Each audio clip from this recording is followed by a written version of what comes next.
ஆண்டவராகிய இயேசு கிறிஸ்துவின் இரத்தத்தினால மீட்கப்பட்ட தேவ ஜனமே, இது ஒரு நல்ல பரிசுத்தமான ஓய்வு நாளுக்காக கர்த்தரை ஸ்தோத்திரிக்கிறேன். நிச்சயமாகவே நம்மை ஆசீர்வதிக்கிற தேவன் இந்த நல்ல மாதத்திலேயும் இந்த நல்ல பரிசுத்த ஓய்வு நாளை நமக்கு ஆசீர்வாதமாய் மாற்றித்தர அவர் நல்லவராகவே இருக்கிறார்.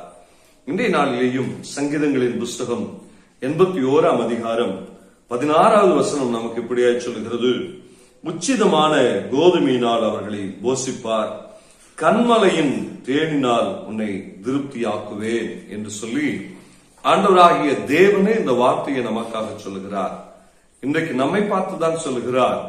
ஆண்டவரை ஆராதிக்க போகிற, ஆண்டவரை துதிக்க போகிற, ஸ்தோத்தரிக்க போகிற, ஆண்டுடைய ஆலயத்திலே தேவனுடைய வார்த்தையை நமக்கென்று ஏற்றுக்கொள்ள போகிற ஒவ்வொருவரையும் பார்த்து ஆண்டவர் சொல்லுகிறார், உன்னை போஷித்து கன்மலையின் தேனினாலே உன்னை திருப்தியாக்குவேன் என்று சொல்லி, இன்றைக்கு கன்மலையின் தேனினாலே நம்மை திருப்தியாக்குகிற தேவன். உண்மையிலேயே ஆண்டவர் நம்மை திருப்தியாக்க விரும்புகிறார். எல்லாவற்றிலையும் நாம் திருப்தி அடைய வேண்டும் என்று சொல்லி விரும்புகிறார். இன்றைக்கு அநேக மேல இருக்கிற ஒரு மிகப்பெரிய குறை என்ன அப்படின்னா, திருப்தி ஆகாததுதான் குறை. எல்லாவற்றிலையும் திருப்தி ஆகிறதில்லை. சாப்பாட்டிலே ஆகட்டும், வேலைகளில் ஆகட்டும், பணத்தில் ஆகட்டும், திருப்தி இல்லாத நிலைமை. இன்றைக்கு ஆண்டவர் நம்மை பார்த்து சொல்கிறார், நான் உன்னை திருப்தி ஆக்குவேன், கன்மலையின் தேனினாலே உன்னை திருப்தி ஆக்குவேன். திருப்தி ஆக்குகிற தேவன். அவரை ஆராதிக்கிறதுல மட்டும் நமக்கு திருப்தி இருக்கக்கூடாது. இன்னும் ஆராதிக்கணும், இன்னும் ஆராதிக்கணும், இன்னும் ஆராதிக்கணுங்கிற நிலைமைதான் நமக்கு இருக்கணும். ஆனா நாம் இந்த உலக பிரகாரமான காரியங்களிலே நாம் திருப்தி அடைய வேண்டும். ஒருவேளை குடும்பம் எனக்கு சரியா அமையல, பிள்ளைகள் பெற்றோர் எனக்கு சரியா அமையல என்கிற காரியங்கள் இருக்குமே, ஆனா நீங்க அவர்களை ஏற்றுக்கொண்டு திருப்தி ஆக வேண்டும். வேலையில நீங்க திருப்தி ஆகணும். நல்ல கர்த்தர் உங்களுக்கு கொடுத்திருக்கிற வேலையை நீங்க ஏற்றுக்கொண்டு இந்த வேலையில நீங்க திருப்தி ஆகணும். நீங்க செய்கிறதான எல்லா காரியங்களிலேயும் நீங்கள் திருப்தி அடைய வேண்டும். தேவன் எனக்கு கொடுத்திருக்கிற காரியங்கள் பெஸ்டா கொடுத்திருக்கிறார்ங்கிற ஒரு நல்ல காரியத்தை நீங்கள் ஏற்றுக்கொண்டு திருப்தி ஆக வேண்டும். நீங்க திருப்தி அடைஞ்சு பாருங்க, நிச்சயமாகவே அது உங்களுக்கு ஆசீர்வாதமா இருக்கும். அது எப்படிப்பட்ட திருப்தியா?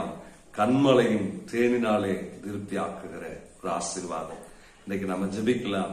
ஆண்டவரே, இந்த கன்மலையின் தேனின் திருப்தி எங்களை நிரப்பட்டப்பா சொல்லி ஜெபிப்போம். நாம் ஆசீர்வாதத்தை பெற்றுக் கொள்வோம். எங்கள் அன்பின் பரிசுத்த தெய்வமே, இயேசு கிறிஸ்துவின் நாமத்தினாலே என்னோடு கூட இணைந்து ஜெபிக்கிற ஒவ்வொருவருடைய வாழ்க்கையிலையும் என் தேவனுடைய திருப்தியை பெற்றுக் கொள்ளுவார்களாக. கன்மலையின் தேனினாலே திருப்தி அடைவார்களாக சொல்லி ஜெபிக்கிறப்பா. திருப்தி இல்லாத நில குடும்பத்தை ஆண்டவரை நினைச்சு, பிள்ளைகளை நினைச்சு, பெற்றோரை நினைச்சு, ஆண்டவரே எந்தெந்த காரியங்களில திருப்தி இல்லாமல் இருக்கிறார்களோ இன்றைக்கு அவைகள் எல்லாம் மாறுவதாக ராஜா. திருப்தி அடைவார்களாக சொல்லி ஜெபிக்கிற ஆண்டவரே. ஆண்டவரே, திருப்தி அடையாததுனாலே ஏற்படுகிற எல்லா விதமான மனபாரங்கள், மன உளைச்சல்கள், குழப்பங்கள், பதட்டங்கள் எல்லாவற்றையும் என் தேவனை எடுத்து போடுவீராக சொல்லி ஜெபிக்கிறேன். இன்றைக்கு திருப்தி அடைந்தவர்களா என்னுடைய நாமத்தை மகிமைப்படுத்துவார்களாக.